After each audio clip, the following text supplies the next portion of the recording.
Welcome to NFL World, where the NFL starts and ends. I'm your host, Jacob. And to begin, we talk about the New York Jets. The New York Jets are set to appear on Hard Knocks for 2023.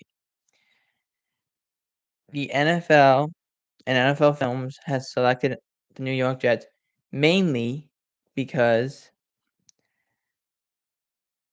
no one wanted to do it. And the Jets are the one interesting team that, okay, it makes sense that they would do it. Because either it was going to be Washington, and no one would have been really that interested. But for the Jets, you got Aaron Rodgers. That's very intriguing. Aaron Rodgers has never been in New York. Putting him on Hard Knocks would be a very interesting experiment and see how it all shakes out. But I understand, because a lot of media people are trying to say the same thing. Oh, well, the NFL films are very good at this. Yes, they are very good at this. They've done this for a very long time. But it's not, it's, the best way I can put it is, some players, especially veteran players, coaches and owners or front office people, believe it's a distraction. It's a distraction because the players won't be themselves or try and keep and always try to play up to the camera and not take this very seriously, or will go and the coaches can't say exactly every little detail that they want. I tend to believe in that as well. It makes it very difficult. But I'm intrigued to see what this looks like, to be honest with you. To see what Aaron Rodgers looks like. First time for Aaron Rodgers being on Hard Knocks. His first practices are gonna be on Hard Knocks, and yet he's gonna be in New York, New Jersey area, and that's his first time on Hard Knocks. This is very exciting. But could it have really been anyone else? No. They're the most exciting team. Now the NFL Films tried to get the Detroit Lions to do it again, and the Lions said no, and understandably so. Like, it made sense when they were only had won, like, 3 games the year before, but they won 10 games last year. In my opinion, I said this early on, should Dan Campbell have at least gotten votes for NFL Coach of the Year? Yes. That team was 1-6, yet found a way to keep winning. Their offense was unbelievable, their defense is what struggled, and then once they fixed that, they started to go on a run and became one of the more prolific offenses and more prolific teams, and they were always exciting to watch. Even when they were 1-6, they were exciting to watch. They wanted to do the Lions again, the Lions said no. Every team said no. The Jets, it was either gonna be Jets, Washington, Saints, or maybe Falcons, and no one was really intrigued to see that because we've seen the Falcons. The Saints, not really that interested. Washington, the only thing would be interesting is seeing Dan Snyder walk out the door and then have to change their name for another time. But the Jets, at least, okay, we got a quarterback. We're starting to see this move ahead. That's what I'd want to see.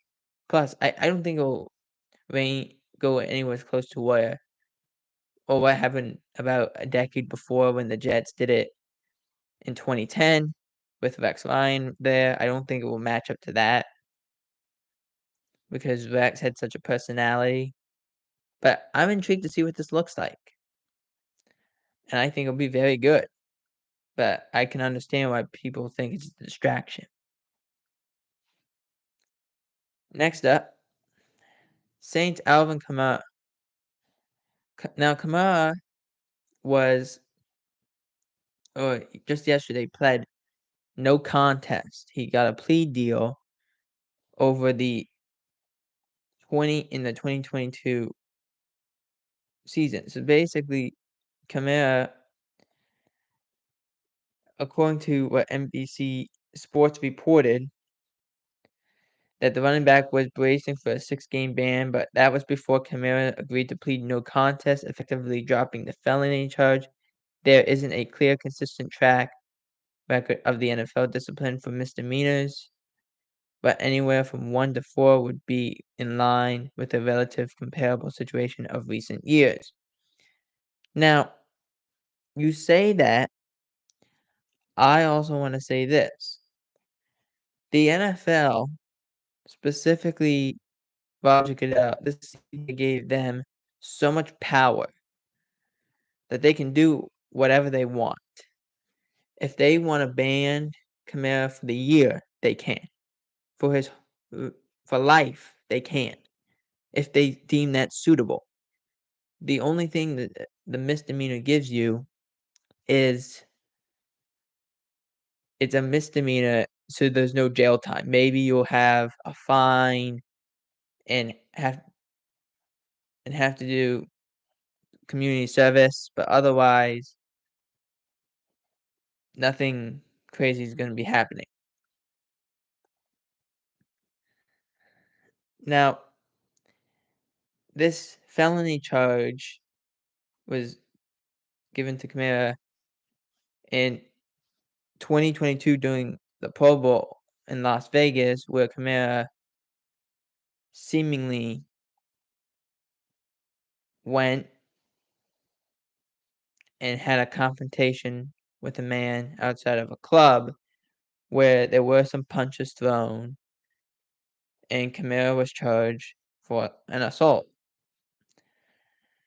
Kamara was able to play through the 2022 season, and as I'm reading it right now, it goes and says Kamara will have to do community service and pay $100,000 to the victim for medical bills stemming from the bar fight. He was arrested in February 2022 for battery resulting in substantial bodily harm following the nightclub incident hours after the Pro Bowl in 2022. His attorney issued a statement saying Alvin is pleased that this matter is behind him and is looking forward to success looking forward to a successful NFL season. It goes on and says, with the plea of no contest, the legal side of the incident is handled. Kamara is now subject to the NFL's rulings.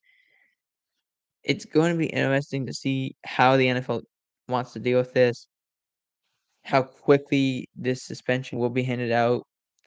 They are saying that it could be 1 to 4 games. I'm saying it could be pretty much whatever Roger Goodell wants to do. I think, to me, I could see the NFL saying, you know what? Yes, you are not gonna go in jail, and we don't have to worry about that now, but we're still suspending you for half the year. They can do that. They can say, okay, we're suspending you for 8 games. You can bring this up, and maybe we'll knock it down to 4, but we're gonna start it at 8 because to go through this was annoying. Obviously, it's hard for you to play with, but we don't want this negativity in our league. That's what the NFL is saying. So that could be the interesting thing. Next up, we're actually talking about the New York Giants, as Giants linebacker Gerard Davis is out indefinitely after he went under or had a surgery for an undisclosed injury over the summer. It goes on and saying he Davis was brought back, re-signed a 1-year deal. The 28-year-old signed with the Giants last year off the practice squad of the Lions. It's unclear to see if he'll come back. I want to make sure. I I believe I have this name right. So the reserves Darren Beavers Darian Beavers and Micah McFadden are expected to compete for the job next to Okereke. They don't give his first name. It goes on saying how Beavers missed all last year after suffering torn ACL in the preseason. McFadden is the fifth-round rookie from last year, and he appeared in all 17 games. This, it's a disaster because Davis was supposed to be their inside linebacker. But if you understand how many teams really only use 2 linebackers 'cause you're in nickel sets all the time, it makes no difference. You just put the best guy on there, which in this case might have been Davis. So if that's the case, then it puts a lot more stress on your linebacking core. And maybe they feel, okay, we might have to go get someone if this doesn't shake out. Jalen Smith's still out there, and he's been there for a couple of times. He's been there a couple times, couple tours. So let's see what happens. Next up, Chiefs fan. His real name, I believe, of how Xavier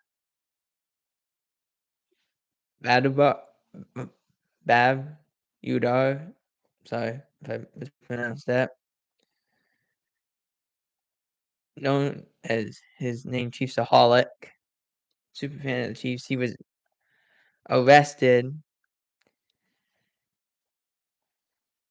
on Monday,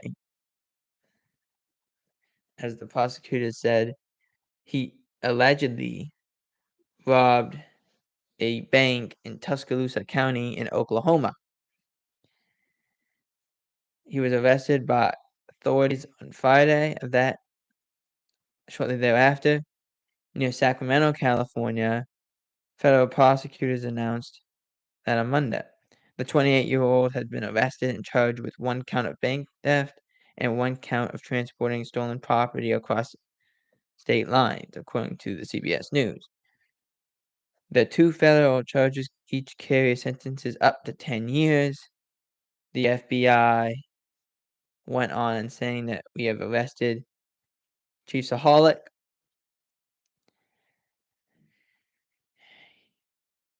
And it goes on and says the charge officially happened in December 2022. Chiefsaholic skipped the bail hearing. An affidavit accuses Abdullah of robbing that took nearly $70,000 from a Great Western Bank in Clive, Iowa in March of 2022 as well. So the point is there could be almost $1 million.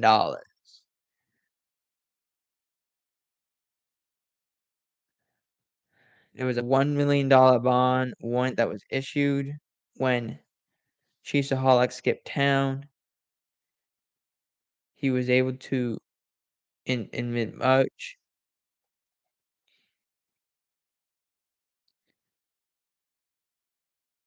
and was on the run for a couple months after finally being arrested on Monday, according to prosecutors, which was the Friday, of course. Some interesting stuff, but also it doesn't help. You are in your Chiefs costume when you're robbing a bank after hours just being shown on camera at Chiefs Stadium.